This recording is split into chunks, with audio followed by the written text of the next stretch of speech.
রাজ্যে একের পর এক ধর্ষণ খুনের মতো অপরাধ হচ্ছে, তখন মুখ্যমন্ত্রী ঢাক বাজাচ্ছেন।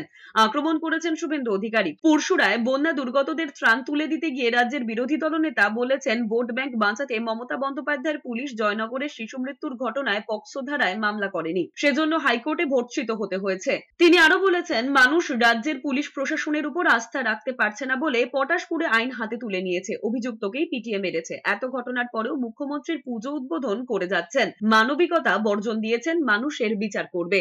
মানুষ বলছে মমতার পদত্যাগ চাই। এই গণপিটুনিকে সমর্থন করি না, কিন্তু আজকে পশ্চিম বাংলায় পটাশপুরের লোকেরা, গ্রামের লোকেরা লাঠি বাঁশ নিয়ে ধর্ষককে, খুনিকে পিটালো কেন? এর জন্য দায়ী রাজ্য সরকার। যখন আইনের উপর থেকে আস্থা উঠে যায়, পুলিশ প্রশাসনের উপর থেকে আস্থা উঠে যায়, তখন জনগণ বাধ্য হয় আইন হাতে তুলে নিতে।